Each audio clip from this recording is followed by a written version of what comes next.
എല്ലാവർക്കും ട്രാവലിസ്റ്റ മൊമെൻറ്റ്സിൻ്റെ ആദ്യ വീഡിയോയിലേക്ക് സ്വാഗതം. നമ്മളിപ്പോൾ എത്തി നിൽക്കുന്നത് ശാന്തമ്പാറ പേത്തോട്ട് റോഡിലെ ഉച്ചിലക്കുത്തിലേക്ക് പോകും വഴിയിലാണ്. ഇവിടെ നിന്നുമാണ് നമ്മുടെ യാത്ര ആരംഭിക്കുന്നത്. യാത്ര ആരംഭിക്കുമ്പോൾ മുതലുള്ള വഴിയും കാഴ്ചകളും അതിമനോഹരമാണ്. നമ്മളിപ്പോൾ സഞ്ചരിക്കുന്ന വഴി നല്ലതാണെങ്കിൽ കൂടി മുന്നോട്ട് പോകുന്തോറും അതും പകുതി വരെയേ ഉള്ളൂ. പിന്നീട് അങ്ങോട്ട് ഓഫ് റോഡ് ആയിട്ടുള്ള വഴിയാണ് ആരംഭിക്കുന്നത്. തികച്ചും വ്യത്യസ്തമായൊരു അനുഭവം തന്നെയാണ് നമുക്കിവിടെ സമ്മാനിക്കുന്നത്. ഓഫ് റോഡ് ഇഷ്ടപ്പെടുന്ന ഒരാളാണ് നിങ്ങളെന്നാൽ ഒരിക്കൽ ഇവിടെ വന്നാൽ പിന്നെയും നിങ്ങളെ ഇവിടെ വരാൻ പ്രേരിപ്പിക്കുന്ന ഒരു മനോഹരമായ സ്ഥലം കൂടിയാണ് ഉച്ചിലക്കുത്ത് വ്യൂ പോയിന്റ്. എന്നിരുന്നാലും ഏലക്കാടിനുള്ളിലൂടെയുള്ള യാത്ര അതിമനോഹരം എന്ന് തന്നെ പറയാം. ഇതിൻ്റെ ടോപ്പിലെത്തിയാൽ അവിടെ നിന്നുള്ള കാഴ്ചകളും പറഞ്ഞറിയിക്കാൻ പറ്റാത്തതൊന്നു തന്നെയാണ്. മഴ സീസൺ കൂടിയായതിനാൽ അതിൻ്റേതായ തണുപ്പും പച്ചപ്പും ആസ്വദിച്ച് തന്നെ നമുക്ക് മുന്നോട്ട് പോകാൻ സാധിക്കും. ഇവിടെ തന്നെ മറ്റൊരു വാട്ടർഫാളും വ്യൂ പോയിന്റും ഉള്ളതിനാൽ അതിലുപരി എല്ലാവരെയും ആകർഷിച്ച് ഒന്നാമത് നിൽക്കുന്ന നമ്മളീ പോകുന്ന ഉച്ചിലക്കുത്ത് വ്യൂ പോയിന്റ് എന്ന് തന്നെ പറയാം. ഇവിടേക്ക് എത്തിച്ചേരാൻ ഓഫ് റോഡ് വണ്ടികൾക്ക് സാധിക്കും. ബൈക്കുകൾക്ക് കടന്നു ചെല്ലാൻ നിങ്ങൾക്ക് ബുദ്ധിമുട്ടെന്ന് തോന്നുന്നിടം വണ്ടി ഒതുക്കി വെച്ച് കാടിൻ്റെ ഭംഗിയും ആസ്വദിച്ച് നടന്നു കയറാവുന്നതുമാണ്. നിലവിൽ ഇവിടേക്ക് ജീപ്പ് സവാരി കുറവാണെങ്കിൽ പോലും ജീപ്പ് സവാരി ആഗ്രഹിക്കുന്നവർ വിഷമിക്കേണ്ടതില്ല. നമ്മൾ കയറി വന്ന ശാന്തൻപാറ ജംഗ്ഷനിൽ അതിനുള്ള ഓപ്ഷൻ ഉണ്ട്. അവർ നമ്മളെ നമ്മൾ പോകുന്നിടം മാത്രമല്ലാതെ മറ്റു 2 സ്ഥലങ്ങൾ കൂടി ജീപ്പ് മാർഗം കാണിക്കാൻ സഹായിക്കും. എടുത്തു പറയേണ്ടത് മഴ സീസൺ ആയതിനാൽ ഇവിടെ കുളയട്ടയുടെ അളവ് കൂടുതലാണ്. അതുകൊണ്ട് ഈ മാസങ്ങളിൽ വരാൻ ആഗ്രഹിക്കുന്നവർ അതിനുള്ള മുൻകരുതലും കൂടി എടുക്കേണ്ടത് അത്യാവശ്യമാണ്. ഓഫ് റോഡ് ഇഷ്ടപ്പെടുന്നവർക്ക് പോയി കണ്ടുവരാൻ പറ്റിയ ഏറ്റവും മനോഹരമായ സ്ഥലങ്ങളിൽ ബെസ്റ്റ് പ്ലേസ് കൂടിയാണ് ഉച്ചിലക്കുത്ത് വ്യൂ പോയിന്റ് എന്ന് തന്നെ പറയാം. ആദ്യമായി ഇവിടെ വരാൻ ആഗ്രഹിക്കുന്ന ഒരാളാണ് നിങ്ങളെന്നാൽ കഴിവതും മാപ്പിൽ ഉച്ചിലക്കുത്ത് എന്ന് മാത്രം സെർച്ച് ചെയ്യാതിരിക്കുക. അത് തമിഴ്നാടിൻ്റെ ബാക്ക് സൈഡിലാണ്. കമ്പം തേനി വഴി നല്ല കറക്കമായിരിക്കും. അവിടെ എത്തിയാലും വണ്ടി നിർത്തി നിങ്ങൾക്ക് കാൽനടയായി മാത്രമേ മുകളിലേക്ക് മലയുടെ പകുതിയോളം കാഴ്ചകൾ കണ്ട് തിരിച്ചിറങ്ങാൻ സാധിക്കുകയുള്ളൂ. വണ്ടി മാർഗം മുകളിലെത്താൻ സാധിക്കുകയില്ല. അവിടെ നിന്നും നിങ്ങൾ ശാന്തൻപാറ വരെ 55 കിലോമീറ്റർ സഞ്ചരിക്കേണ്ടി വരും. അഥവാ നിങ്ങൾ അവിടെ എത്തിച്ചേരുന്നുവെങ്കിൽ നിരാശപ്പെടേണ്ടതില്ല. അതുവഴിയുള്ള കാഴ്ചകളും മനോഹരം തന്നെയാണ്. മുന്തൽ ബസ് സ്റ്റോപ്പ് എന്ന് മാപ്പിൽ സെർച്ച് ചെയ്ത് ബോഡിമെട്ട് വ്യൂ പോയിന്റ് വഴിയുള്ള കാഴ്ചകളും കണ്ട് ശാന്തമ്പാറ പേത്തോട്ടിയിൽ എത്തിച്ചേരാവുന്നതാണ്. നമ്മളിപ്പോൾ ഉച്ചിലക്കുത്ത് വ്യൂ പോയിന്റ് ശാന്തമ്പാറ പേത്തോട്ടി റോഡിലെ പോലീസ് സ്റ്റേഷനും ചെറിയൊരു ഗണപതി ക്ഷേത്രത്തിനും ഓപ്പോസിറ്റ് മുകളിലൂടെ കടക്കുന്ന വഴി കൂടെയാണ്. അതിനാൽ കഴിവതും ഉച്ചിലക്കുത്ത് ഓഫ് റോഡ് വ്യൂ പോയിന്റ് എന്ന് സെർച്ച് ചെയ്ത് ഉറപ്പിച്ചതിന് ശേഷം മാത്രം ശാന്തമ്പാറ പേത്തോട്ടി റോഡെന്ന് ഉറപ്പുവരുത്തുക. ഇടുക്കിയിൽ സ്ഥിതി ചെയ്യുന്ന ഒരു വ്യൂ പോയിന്റ് കൂടിയാണ് ഉച്ചിലക്കുത്ത് വ്യൂ പോയിന്റ് എന്ന് തന്നെ പറയാം. പ്രകൃതി സൗന്ദര്യത്തിന് പേര് കേട്ടതും പ്രകൃതി സ്നേഹികൾക്കും ഫോട്ടോഗ്രാഫി പ്രേമികൾക്കും പ്രിയപ്പെട്ടതുമായ സ്ഥലം കൂടിയാണ് ഉച്ചിലക്കുത്ത് വ്യൂ പോയിന്റ്. ഒരു മൺപാതയിലാണ് ഇത് സ്ഥിതി ചെയ്യുന്നത്. ഇടുക്കി ദൃശ്യങ്ങളുടെ ഒരു കാഴ്ച നൽകുന്ന പച്ചപ്പ് നിറഞ്ഞ ഉരുണ്ട കുന്നുകൾ, തണുത്ത ശുദ്ധവായു എന്നിവയാണ് ഈ പ്രദേശത്തിൻ്റെ പ്രത്യേകത.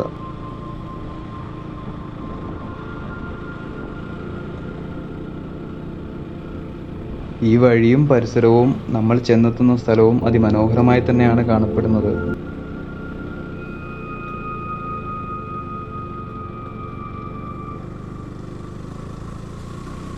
ഉച്ചിലക്കുത്ത് വ്യൂ പോയിന്റ് ശാന്തമായ അന്തരീക്ഷത്തിന് പേരുകേട്ട പ്രദേശം കൂടിയാണെങ്കിലും വിശ്രമത്തിനും പ്രകൃതി സൗന്ദര്യം ആസ്വദിക്കുന്നതിനും അനുയോജ്യം കൂടി എന്ന് തന്നെ പറയാം.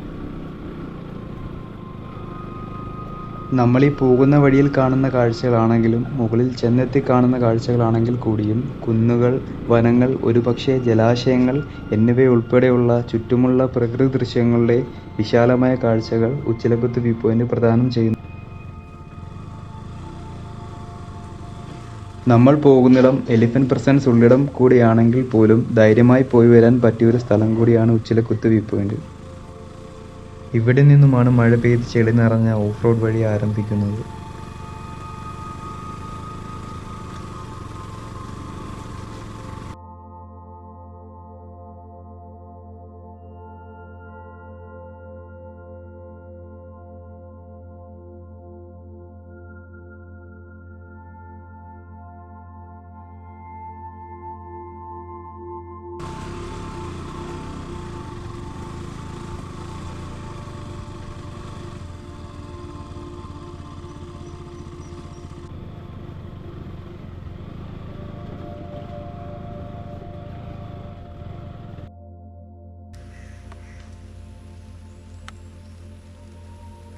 യാത്രകൾ ഇഷ്ടപ്പെടുന്നയാൾ എന്ന നിലയിൽ ഇവനൊരു ഓഫ് റോഡ് ബൈക്ക് അല്ലെങ്കിൽ കൂടി കഴിവതും പറ്റുന്നിടം വരെ നമുക്ക് ഇവനെയും കൊണ്ടുപോയി നോക്കാം. ഈ നടുക്ക് കാണുന്ന വഴിയിലൂടെയാണ് നമുക്ക് പോകേണ്ടത്.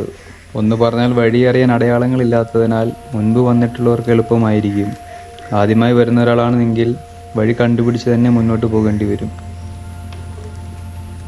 മഴക്കാലം കൂടി ആയതിനാൽ ഈ ചെളി നിറഞ്ഞ വഴിയിലൂടെയാണ് നമ്മൾ ഇവനെയും കൊണ്ട് ഇവിടം വരെ എത്തിച്ചേർന്നത്.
ഇവിടെ നിന്നും നമ്മൾ വലത് ചേർന്ന് മുകളിലോട്ട് കടക്കുന്ന വഴിയെയാണ് പോകേണ്ടത്.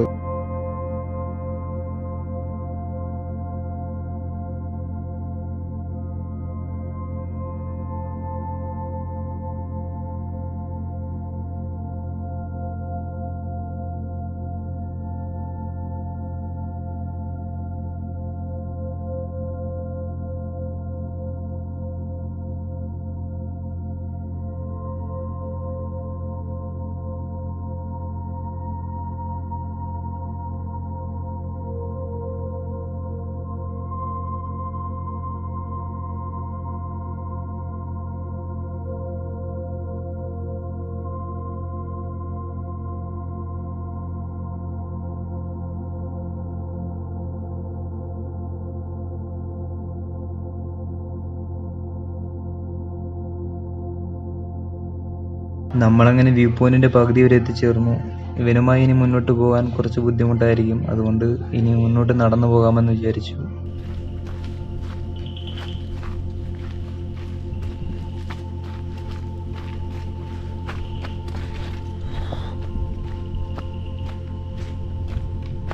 മിക്കപ്പോഴും മഴ പെയ്ത് വെള്ളം നിറയുന്നതിനാൽ ആനകളുടെ കുടിവെള്ള കേന്ദ്രം കൂടിയാണിത് എന്നാണ് താഴെ ജോലി ചെയ്യുന്ന ഒരു ചേട്ടനിൽ നിന്നും അറിയാൻ സാധിച്ചത്. ഈ കുളത്തിനോട് ചേർന്ന് നടന്നാൽ നമ്മുടെ സ്ഥലത്തേക്ക് എത്തിച്ചേരാം. ഈ സ്ഥലം എലിഫന്റ് പ്രസൻസ് ഉള്ളിടം കൂടിയാണെങ്കിൽ പോലും ധൈര്യമായി പോയി വരാൻ പറ്റിയൊരു സ്ഥലം കൂടിയാണിത്.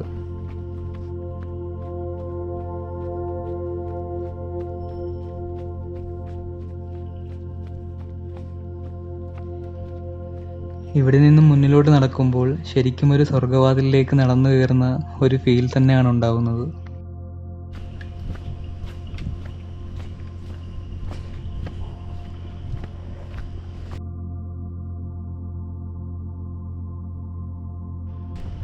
ഇനിയുള്ള ഓരോ കാഴ്ചകളും നിങ്ങൾ കണ്ടു തന്നെ ആസ്വദിക്കൂ. ഇവിടെ നിന്നാണ് ആ സ്വർഗവാതിലിൻ്റെ എൻട്രി. ഓരോ വ്യൂവും അതിമനോഹരം എന്ന് തന്നെ പറയാം.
പരുന്തുംപാറയിലും രാമക്കൽമേട്ടിലും പോയിട്ടുണ്ടെങ്കിലും അതിനോട് സാമ്യം തോന്നുന്ന രീതിയിലുള്ള കാറ്റാണ് ഇവിടെ ഓരോ സെക്കൻഡിലും ആഞ്ഞടിച്ച് വീശിക്കൊണ്ടിരിക്കുന്നത്.